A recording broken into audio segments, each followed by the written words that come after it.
What's up, guys? This is Learn to Drive Manila.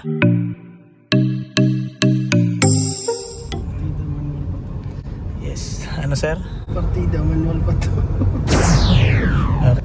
So ibig sabihin sir, marunong ka nga ng manual, how much more ang automatic? So yan, Learn to Drive Manila offers manual transmission. Kahit zero knowledge, pasok yan.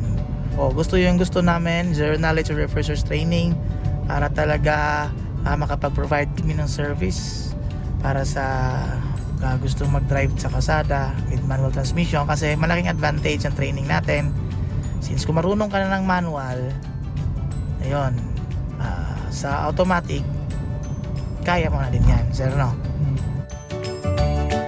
Fronteras, Tatak, Learn to Drive by Coach Neil. Ayan si sir. Kaway sir, yan. Siya lang mag-isa, wala siyang sakay. So kaya ni sir. Sige, atras sa banda sir, clutch control. Okay. So yan yung deals natin for today. Day 1 lang ni sir, isang session lang to. So wala po siyang alam sa manual, medyo fast learner si sir. Na-explain natin ng maayos. Learn to Drive Manila. Ayan. Okay. Sir, patry ako sir. Ikot tayo dun. U-turn tayo. Tapos balik dito. Okay? Go. Clutch control. First gear. And then reverse lang muna. Drills na to. Ayan. So si sir is na-correct na din natin yung maneuvering niya. Kaya na niyang lumiko. Kaya niya mag U-turn.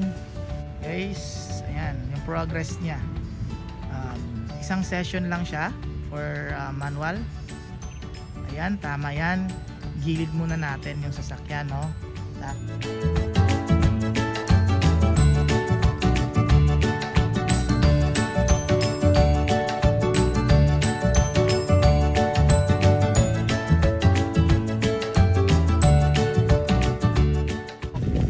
Na yung tinatawag na 3-point turn.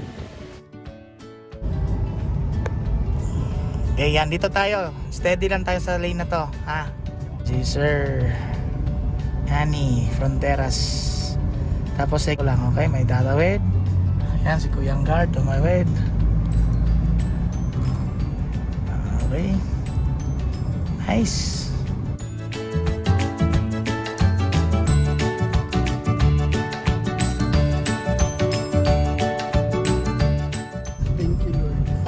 Bakit thank you Lord? Natuto rin ako paano gumamit ng manual kasi nung umpisa kasi buong katawan ko nanginginig kasi nga hindi ko alam kung paano kontrolin yung clutch, paano kontrolin yung brake kasi magkakatabi. Tapos minsan na naapakan ko is yung brake. Minsan naman naapakan ko buong clutch lang, pero with proper guidance talaga ni Coach Neil, matututo ka. Imagine mo, ilang oras pa lang kami. Imagine mo, dito na rin kami sa National Highway. Thankful talaga ako. We Learn to Drive Manila. Yes, we Learn to Drive Manila with Coach Neil. Yun yung ating services. Salamat na nagkaroon tayo ng opportunity na makatulong, ma-share natin yung knowledge natin. Saka yes, try natin kung anong problem nyo, maneuvering problem. Ayan si sir, oh. Layo-layuan natin? Layo-layuan natin.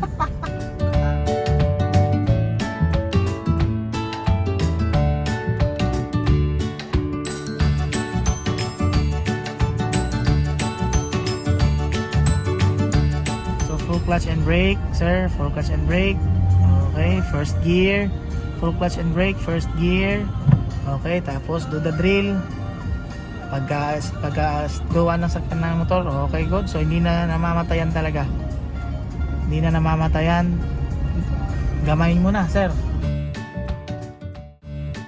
Lahat ng instructors ng mga sasakyan or lalo na sa mga kasama namin sa LTO as accredited instructor is mga magagaling. So ano pa yung other factor na bakit dito sila sa Learn to Drive Manila mag-enroll? Unang-una talaga, yung pasensya na isang instructor, pinaka-una talaga yun. Pangalawa, yung ano nila, yung confident nila na kaya nilang turuan or confident nila na matututo talaga tong taong to from zero knowledge, main road na, hayaan ka niya pero nandyan pa rin siya na gumagabay sa'yo. Pero most of the time talaga, yung pasensya talaga ni Sir Neil sobrang taas. Yun talaga yung pinaka-importante talaga, lalo na sa amin na walang kaalam-alam kung paano mag-drive ng manual transmission. Yes. Okay. Thank you, Sir Ani. Thank you, Coach Neil. Okay. Alright.